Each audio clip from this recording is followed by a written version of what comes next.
It all began the night of the accident. I didn't see it coming, of course. How could I?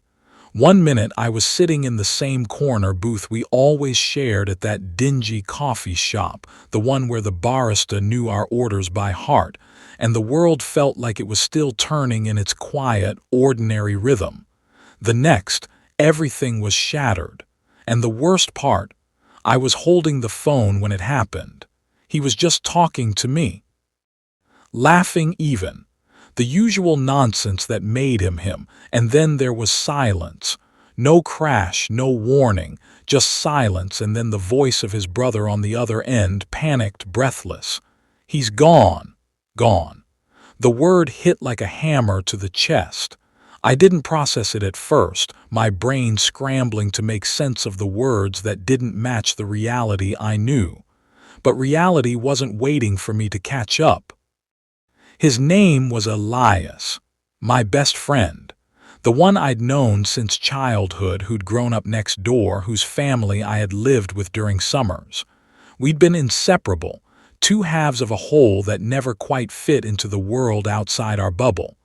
We'd been through everything together, the awkward teenage years, the heartbreaks, the fights over who stole whose clothes, the stupid moments that turned into lifelong memories.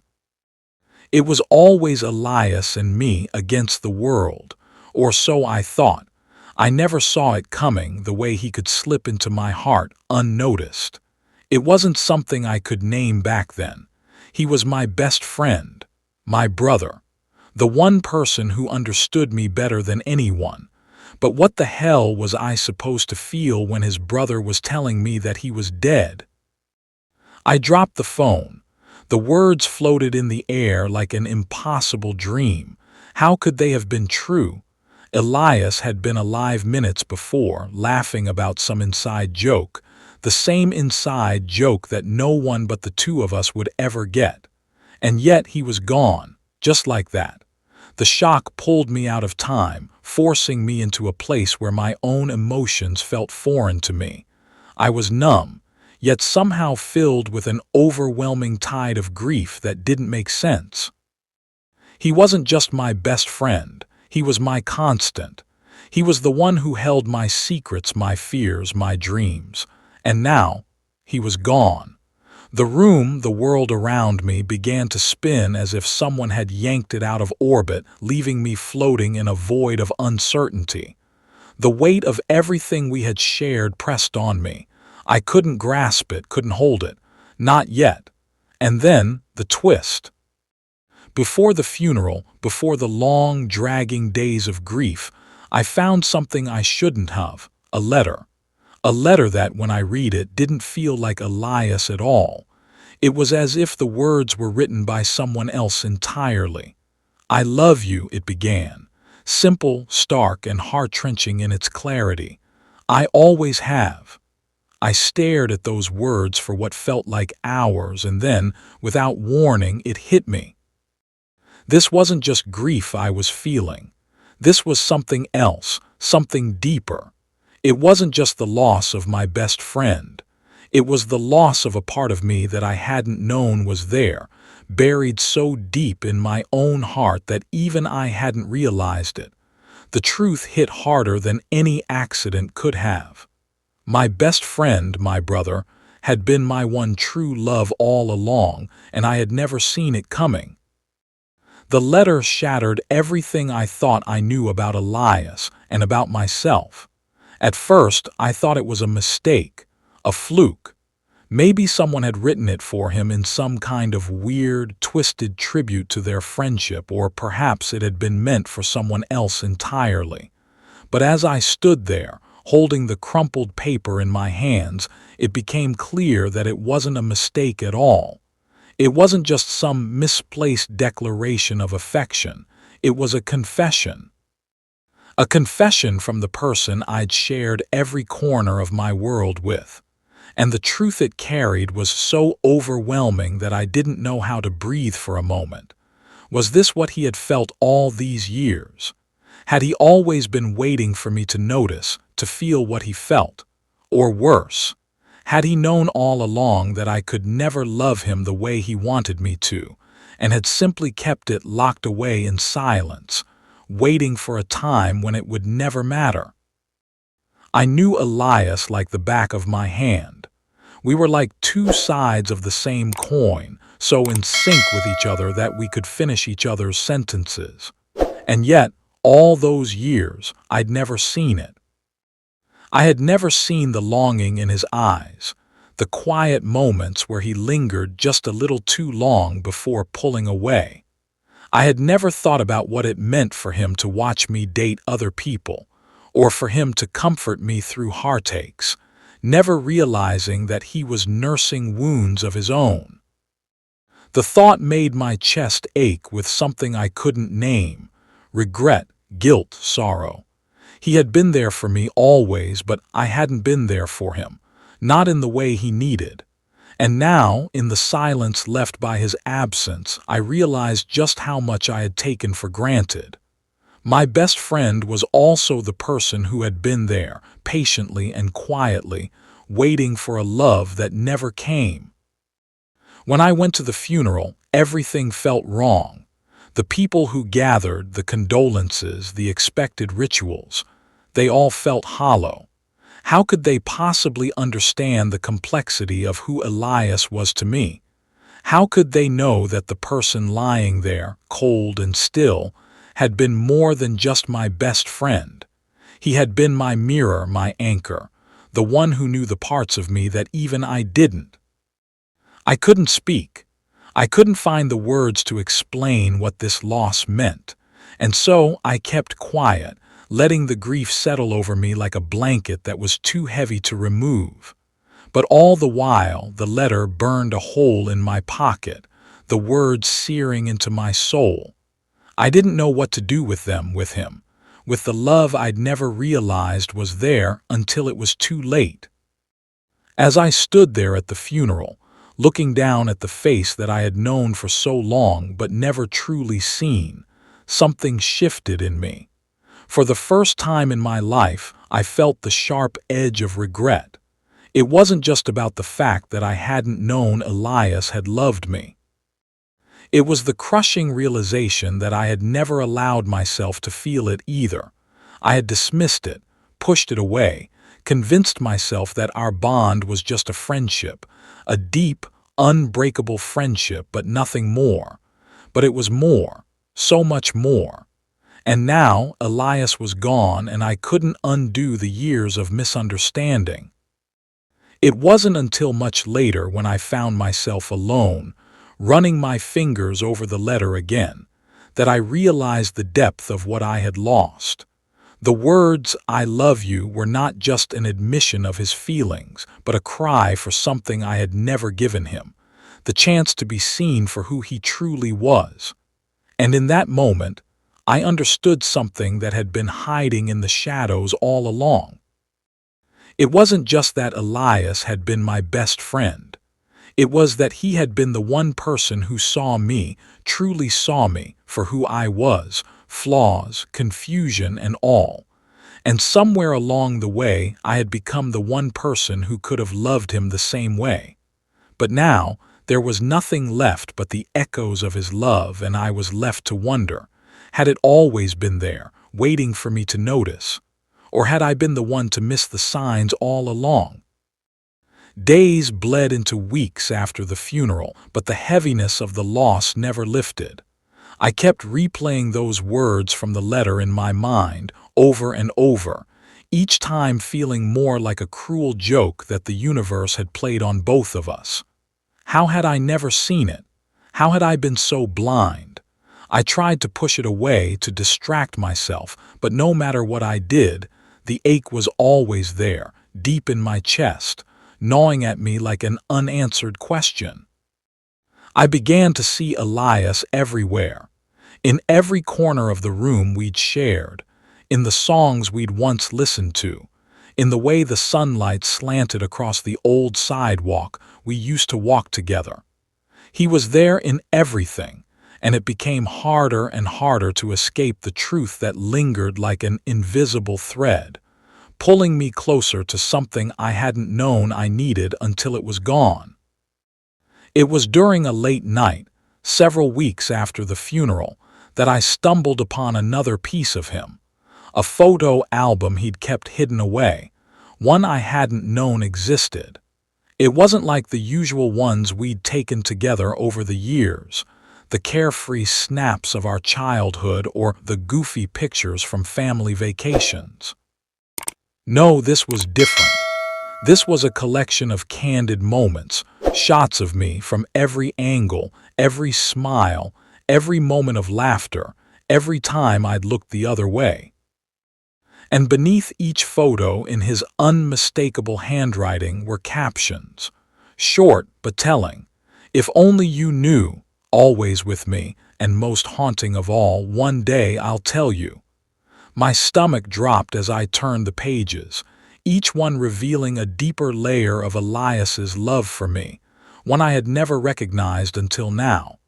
Each picture was a quiet, aching confession, a glimpse into a heart that had been holding its breath for so long, waiting for me to finally see. I couldn't breathe. I couldn't speak. The weight of his love, now laid bare before me, felt like a suffocating thing. It was the quietest kind of heartbreak, the kind that doesn't demand attention, but that echoes through the years like an unanswered prayer. Elias had been waiting for me to see him in the way he had seen me.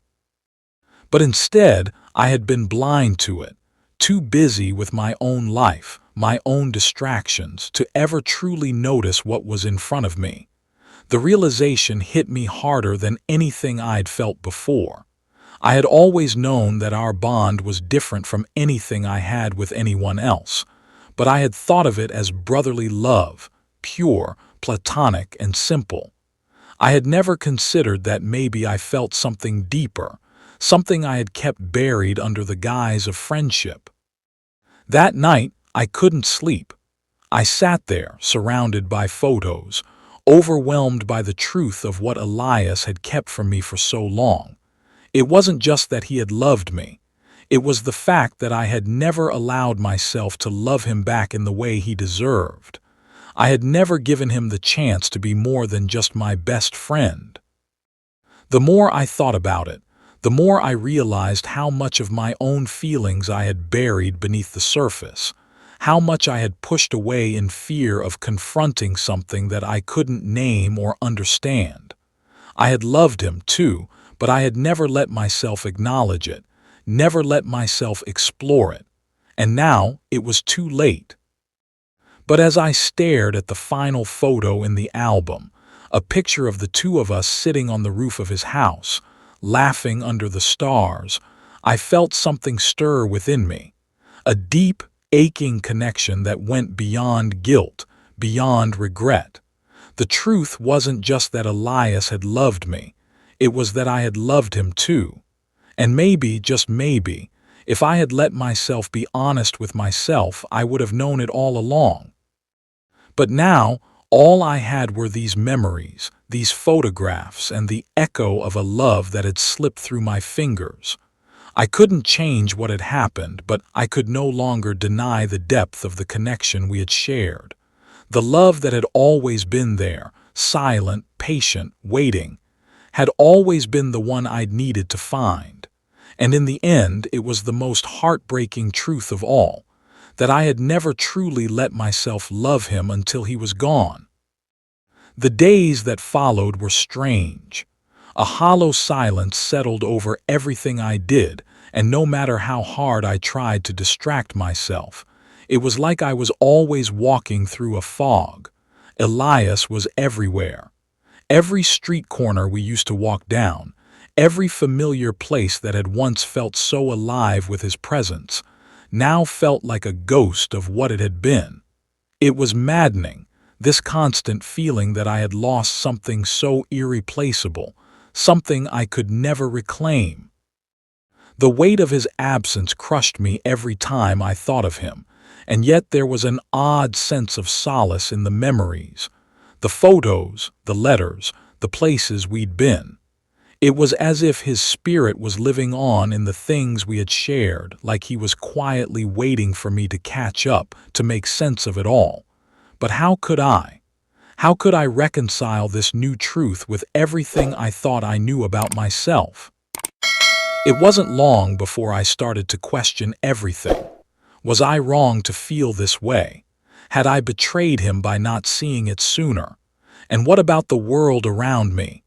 Everyone saw me as the grieving friend, the best friend who had lost their partner in crime, the one who couldn't bear the weight of losing their lifelong companion. But nobody knew the truth.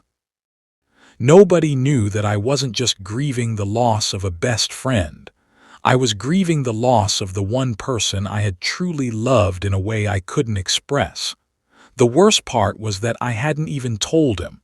I had never told Elias how I felt, never allowed myself to put those feelings into words.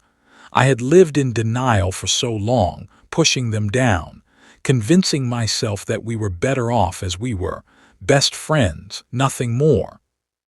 I couldn't stop thinking about the way he had always been there for me, the way he had always understood me without needing to be told. He was the one person who knew me, every ugly, imperfect part of me, and still loved me without hesitation. And now he was gone.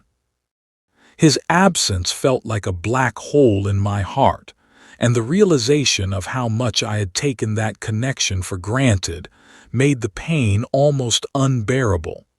But it wasn't just the pain of loss that gnawed at me. It was the profound regret, the deep sorrow of knowing that I could never have the chance to tell him how much he had meant to me, how much I had loved him all along. Then, just when I thought I couldn't endure the ache anymore, I found another letter. This time it wasn't a confession of love, but a message I hadn't known existed. A message he had written to me before the accident, and for some reason it had been left behind, hidden in the back of his drawer, waiting to be found. I opened it carefully, my heart racing, not knowing what to expect. "I think you know now," the letter began.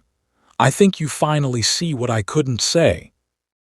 I've loved you for a long time, but I also know you. I know you'll find your way to it when the time is right. Don't be afraid of what you feel because I've always felt it too. I hope you'll remember me the way I want you to." The words were raw, vulnerable, filled with the kind of tenderness I hadn't known Elias was capable of. And then, at the bottom, he had written something that made my heart stop cold. "I'm waiting for you in the place where it all began." I didn't understand it at first, the place where it all began. Where? But then it hit me, our old treehouse, the one we had built together when we were kids.